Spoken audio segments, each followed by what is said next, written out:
The Flying Milk Bottle. April 17th, 1943. Above Rouen, France, April 17th, 1943. 28,000 feet above Rouen.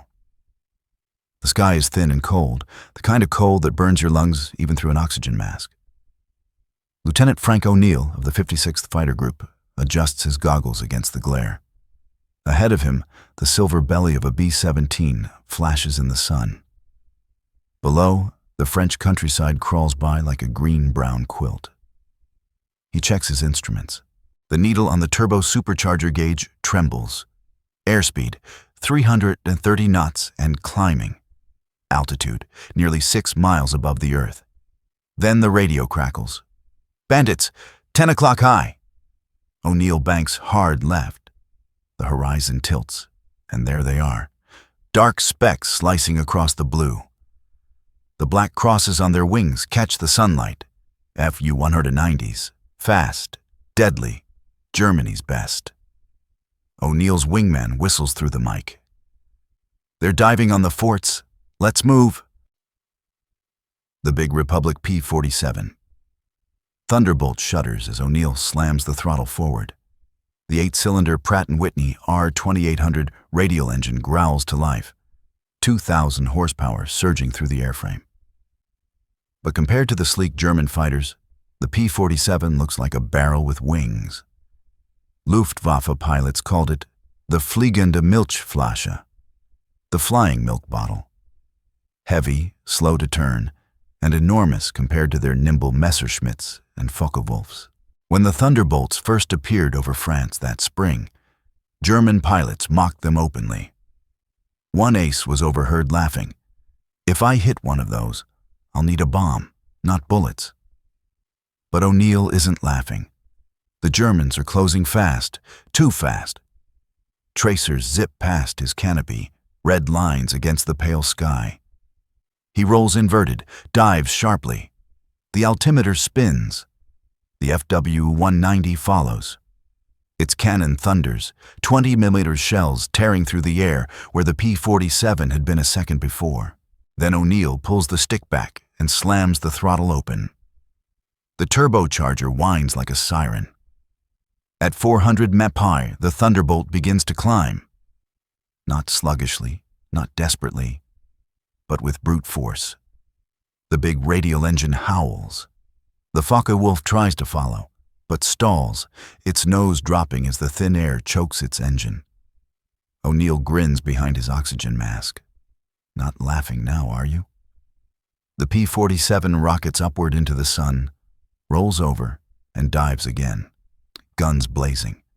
The 8 50 caliber Browning machine guns rip through the sky, and the FW-190 explodes in a cloud of black smoke. For a long moment, there's only static on the radio. Then his wingman's voice breaks through. "Well, hell, guess the milk bottle's got teeth." As O'Neill pulls out of the dive, the reality sets in. The Thunderbolt, mocked, doubted, ridiculed, has just outclimbed and outdove one of the Luftwaffe's finest machines. It's not graceful. It's not elegant. But it's fast. It's tough. And it's lethal. The Jug, as its pilots will soon call it, has arrived. And the Germans have no idea what's coming. The beast with a turbo. Summer 1943. Boxted Airfield, England. The smell of hot oil and high-octane fuel hangs thick in the air at Boxted Airfield. Mechanics swarm around the rows of Thunderbolts like ants, tightening bolts, checking ammo belts, wiping frost off windshields. In the distance, engines rumble to life, one after another, until the entire field vibrates like a living thing. Lieutenant Colonel Hub Zemke, commander of the 56th Fighter Group, watches from the tarmac, hands in his pockets, a cigar clamped between his teeth. He's a short, square-shouldered man with a calm voice and an engineer's patience. Behind him, a new pilot, fresh from stateside training, frowns at the hulking fighter beside him. "Sir," the rookie says, "this thing's huge. How the hell is it supposed to fight?" Zemke glances at him, smirks, and taps the Thunderbolt's nose. "You don't fight with it," he says. "You fight for it. This beast will bring you home when nothing else will."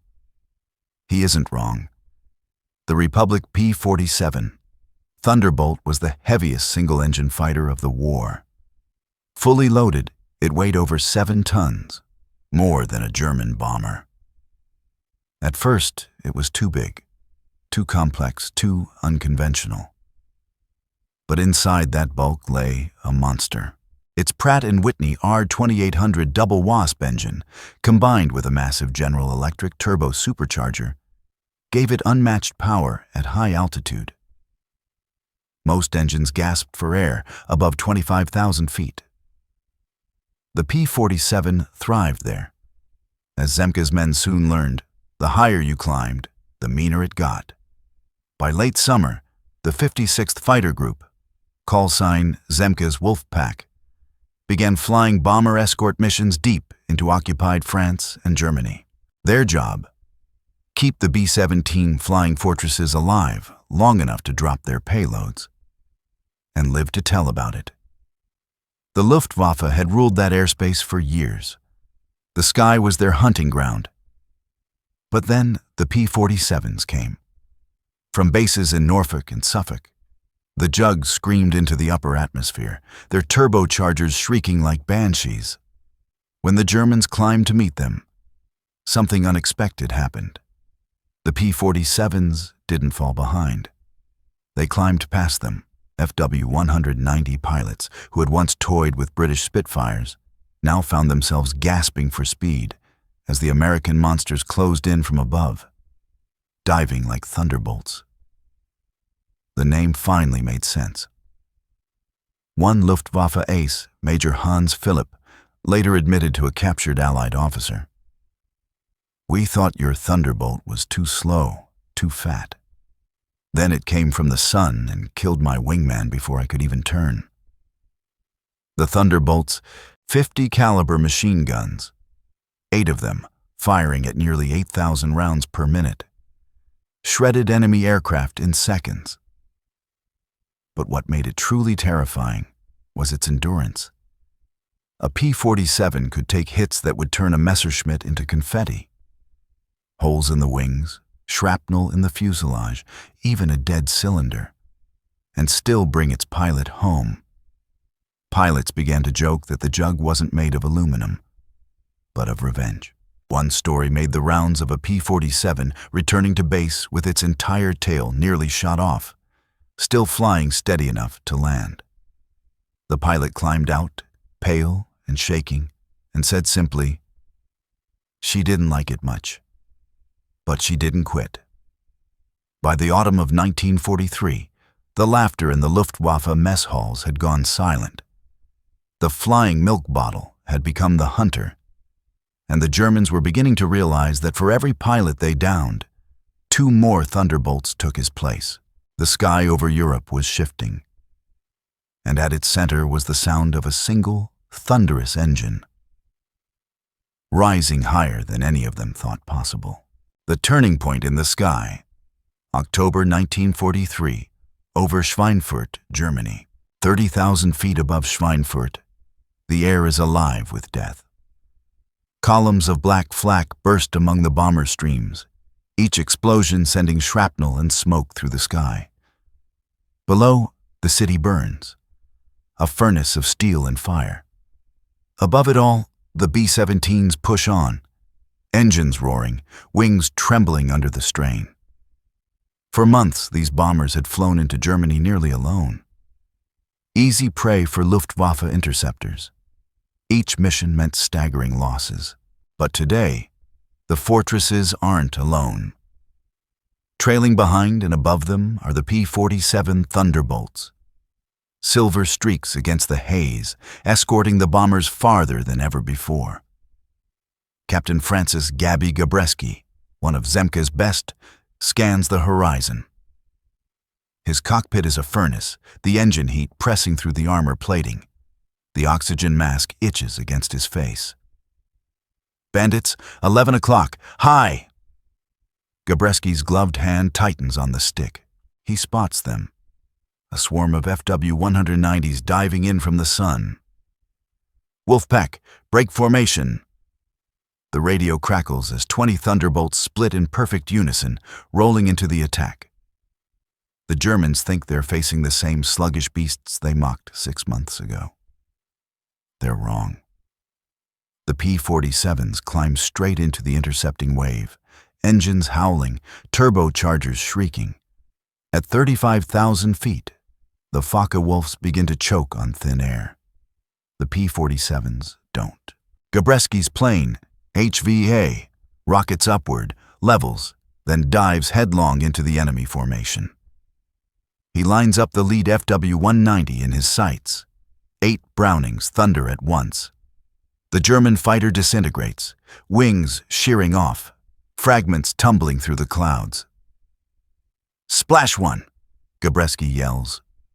The air is chaos, tracer lines crisscrossing, engines screaming the sharp pop of exploding ammunition. A second P-47 takes a hit, its right wing aflame, but it doesn't fall. The pilot holds it steady, rolls inverted, dives. The fire snuffs out in the cold air. Seconds later, he's back in formation. Down below, the German radio network descends into confusion. Reports flood in. New American fighter, faster than expected, attacking from altitude. Luftwaffe command can't believe what they're hearing. The heavy Thunderbolt, that cumbersome American brute, is now outclimbing the FW-190 and matching the Bf-109 in combat speed. At field bases across France and Holland, returning German pilots curse in disbelief. "It's not a fighter, it's a battleship," one says. "You shoot at it, and it just keeps flying," another mutters, staring at the ground. The myth of Luftwaffe superiority is cracking. Meanwhile, back at Boxted, Zemke listens to radio chatter from the returning groups. One by one, the calls come in. 2 confirmed. 4 bandits down. Returning to base, low on ammo, not on hope. The Thunderbolts land battered but alive, some with flak holes big enough to crawl through. Mechanics rush in, counting bullet scars like medals. That day, the 56th Fighter Group claims 30 Luftwaffe kills, for the loss of 2 aircraft. Not 2 pilots, 2 aircraft. Both men survive. As the sun sets over the English fields, Zemke walks the line of his parked Thunderbolts. He stops beside Gabreski's plane, running a hand over the soot-streaked fuselage. "She did all right," Gabby says, climbing down. Zemke nods. They'll stop laughing now. And he's right. Within months, the Luftwaffe's dominance over the skies of Europe begins to crumble. The P-47, the plane no one believed in, has become the iron guardian of the bomber streams. But the story isn't over. Another upgrade is coming, and it will make the Jug nearly untouchable. The Jug that ruled the sky. March 6th, 1944. Berlin. The sky above the Reich is alive with thunder, the sound of engines, gunfire, and death. Below, the German capital burns again. Flak towers spit black clouds into the heavens, bursting among the B-17 formations as they crawl across the city. Smoke from the Tiergarten rises like a funeral pyre. But the bombers aren't alone anymore. High above them, cutting through the cold stratosphere, fly the silver shapes of P-47 Thunderbolts, guarding the bomber streams all the way to the heart of Germany. A year earlier, this would have been suicide. Now, it's dominance. Each P-47 carries drop tanks under its wings, extended-range fuel systems that let them chase enemy fighters from France to Berlin and still make it home. And by now, every Luftwaffe pilot knows that sound.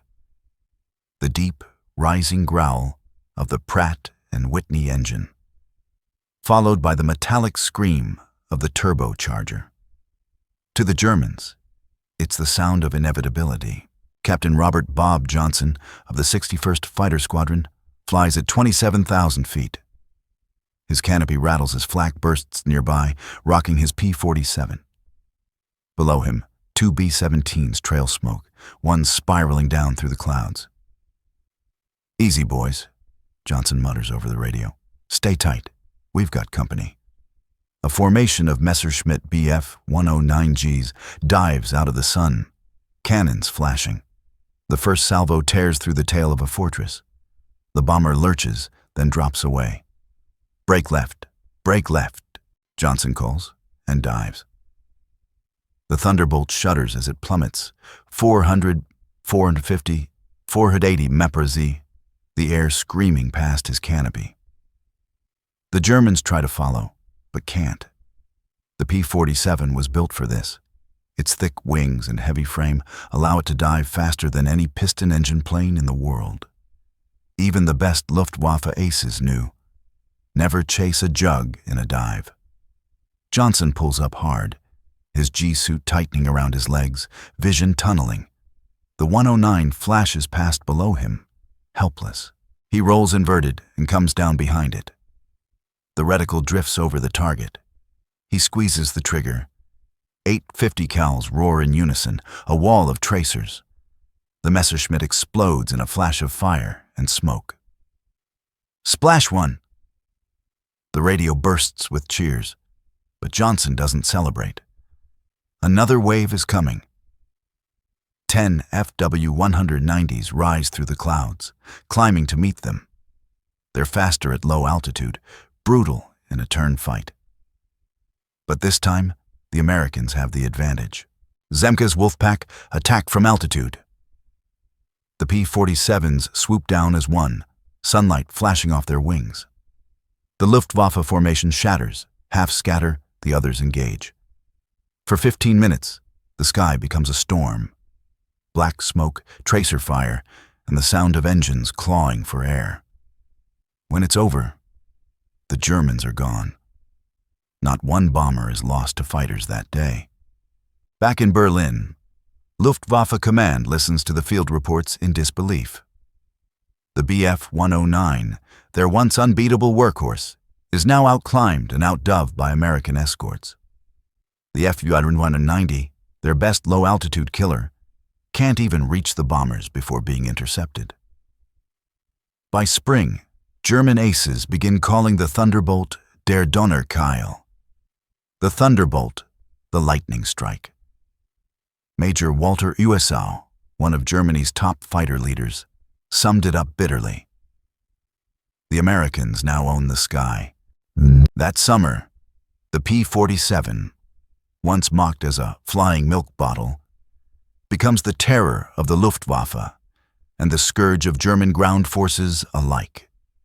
With bombs and rockets slung beneath its wings, it begins a new role. Fighter-bomber, striking rail lines, armor columns, and convoys across occupied Europe. German soldiers soon learned to fear the distant whine of a P-47 overhead. It could dive out of nowhere, unleash a storm of rockets, and vanish before a single shot could be fired back. One Wehrmacht survivor later recalled, "We feared the Thunderbolt more than any tank. The sound meant death." By D-Day, June 6, 1944, the sky over Normandy belongs entirely to the Allies. The P-47s fly in endless rotations above the beaches, strafing German positions, shredding convoys, shielding the invasion from counterattack. And in that chaos, the legend of the Jug is sealed. A plane that started as a joke has become a weapon of dominance, an unstoppable hammer of air power that no German pilot could ignore. And from that day on, no one ever laughed at the Thunderbolt again.